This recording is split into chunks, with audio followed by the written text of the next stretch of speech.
आदरणीय व्यासपीठ व न्यायमूर्ती रानडे यांची भूमिका घेऊन बसलेले सन्माननीय परीक्षकगण व माझ्या सर्व स्पर्धक बंधूंनी, मी दयानंद सेलुकर औसा विषय मांडतो आहे मातृभाषा आणि शिक्षण.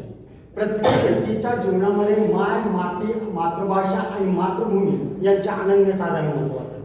माय जन्म देते, माती भरण पोषण करते, मातृभूमी आसरा व सुरक्षा देते, तर मातृभाषा योग्य असे संस्कार करते. म्हणूनच मी मातृभाषा आणि शिक्षण या विषयावर मी माझे विचार व्यक्त करणार आहे.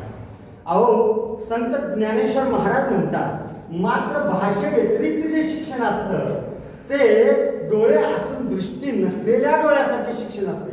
म्हणून ते म्हणतात की मोरांच्या अंगी असूसे पिसे आहात की डोळसे परी एकली दिठी नसे तैसे तेगा.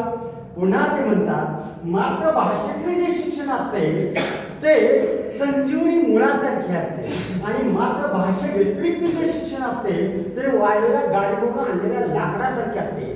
म्हणून ते म्हणतात की परमाणू एवढे संजीवनी मूळ जोडे तरी बहु काय गाडी भरणे गेले. पुन्हा ते आपल्या मातृभाषेविषयी सात अभिमान व्यक्त करताना म्हणतात की जेव्हा माझ्या मातृभाषेची आणि अमृताची स्पर्धा लागेल त्यावेळेस माझी मातृभाषाच जिंकलेली असेल. म्हणून ते म्हणतात माझ्या मराठीची बोलू कौतुके परी अमृतात ही पैसा जिंके आयशी अक्षरे रसिके मिळवे. या संस्काराच्या शिदोरीवर प्रत्येक व्यक्तीचं जीवन हे सुखी आणि संपन्न होत असतं. म्हणून किमान प्राथमिक आणि माध्यमिक स्तरावर तरी शिक्षणाचे माध्यम हे मातृभाषाच असली पाहिजे. अशा अनेक भाषातज्ञ, शिक्षणशास्त्रज्ञ, मानसशास्त्रज्ञ तसेच शैक्षणिक व सामाजिक क्षेत्रामध्ये काम करणाऱ्या राष्ट्रीय व आंतरराष्ट्रीय स्तरावरच्या संस्था आज जगात ओरडून सांगत आहेत. कारण बालकांच्या बुद्धीचा विकास हा वयाच्या 8व्या वर्षापर्यंत 85% होत असतो. कारण मातृभाषेतून शिक्षण घेतल्यानंतर इतर परकीय भाषा अथवा इंग्रजी भाषा आत्मसात करण्यास कोणाची काही हरकत नाही. परंतु मातृभाषा सोडून परकीय भाषा ही मूलभूत शिक्षणाचं माध्यम म्हणून स्वीकारणं हे अत्यंत घातक आहे. कारण या संस्कारक्षम वयामध्ये इंग्रजी माध्यमातून शिकणारा विद्यार्थी फक्त इंग्रजीचेच ज्ञान घेतो असे नाही, तर त्या इंग्रजीच्या अंगी असणारे उपजत पाश्चात्य संस्कार सुद्धा तो त्याचा पूर्णतः ताबा घेतात. त्यामुळं तो आपल्या मातृभाषेचा व मातृभूमीचा तिरस्कार करायला लागतो आणि पर्यायानं तो आपल्या आई तुळशीची मान ओढणाऱ्या आजी आजोबांना गावंढळ समजतो. एवढंच नाही तर आपल्या आई वडिलांच्या अंत्यविधीला जाणं सुद्धा तुच्छतेचं समजतो. याचं ज्वलंत उदाहरण म्हणजे आपल्या लातूर जिल्ह्यामध्ये एका नामांकित डॉक्टरचा वृद्धाश्रमामध्ये झालेला मृत्यू आपल्याला सांगेल. मातृभाषेतून शिक्षण घेतल्यानंतर आपल्याला इतर परकीय भाषा शिकता येणार नाहीत का? डॉक्टर बाबासाहेब आंबेडकरांनी त्यांच्या शिक्षणाची सुरुवात ही मातृभाषेतूनच केली आणि त्यांनी पुन्हा 10 भाषा शिकली. डॉक्टर एपीजे अब्दुल कलाम साहेबांनी त्यांच्या शिक्षणाची सुरुवात त्यांच्या तमिळ मातृभाषेतून केली. पुन्हा त्यांनी 13 भाषा शिकल्या. स्वामी विवेकानंदांनी त्यांच्या शिक्षणाची सुरुवात ही त्यांच्या मातृभाषेतूनच केली आणि पुन्हा त्यांनी 14 भाषा शिकल्या. आपल्या भारताचे विद्यमान पंतप्रधान असतील किंवा माजी पंतप्रधान पी नरसिंहराव असतील यांनी त्यांच्या मातृभाषेतून शिक्षणाला सुरुवात केली आणि त्यांनी 17 भाषा शिकल्या. एवढंच नाही तर आज तामिळनाडूचा अगदी 19 वर्षाचा युवक जो की त्यांच्या मातृभाषेतून शिक्षणाला सुरुवात केली आणि आज तो 46 भाषा बोलतोय. अहो, काय नाही शिकता येणार?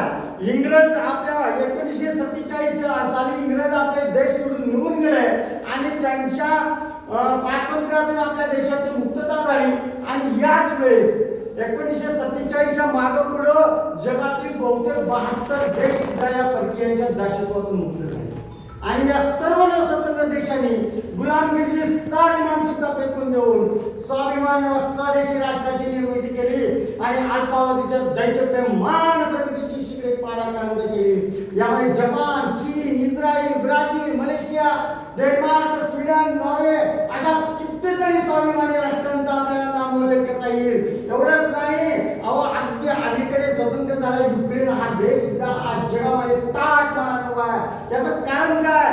कारण त्या देशामध्ये त्यांच्या व्यवहाराच्या आणि त्यांच्या शिक्षणाच्या ज्या भाषा आहेत ना, त्या त्यांच्या स्वतःच्या मातृभाषा आहेत. हे त्याचं मुख्य कारण आहे. कारण कोणताही देश हा परकीय भाषांच्या कुबड्या वापरून जगामध्ये ताट मानाने उभा राहू शकत नाही.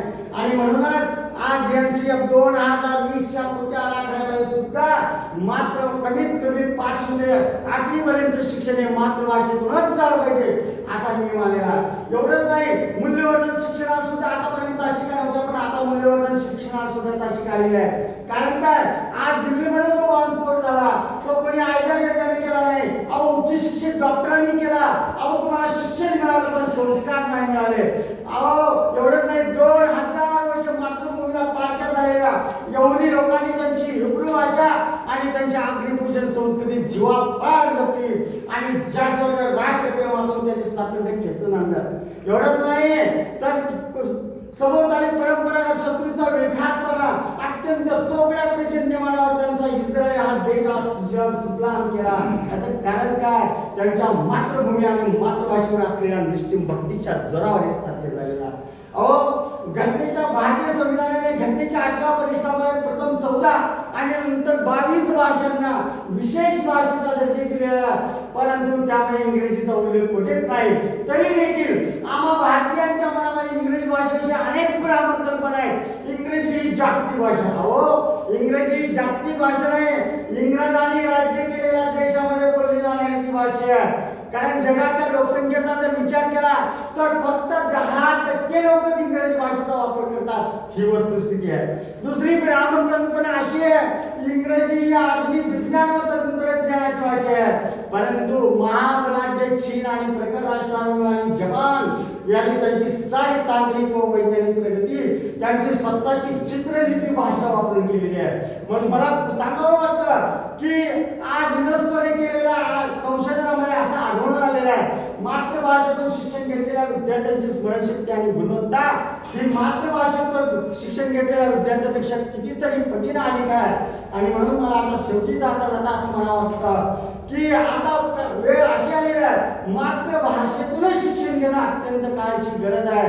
आणि आपण स्वतःहून आपण या इंग्रजीच्या जोखडातून मुक्त झालो तरच आपली शिक्षण व्यवस्था, न्याय व्यवस्था मोकळी करूया आणि आपण एक स्थानमान स्वाभिमानी राष्ट्र म्हणून जोडूया.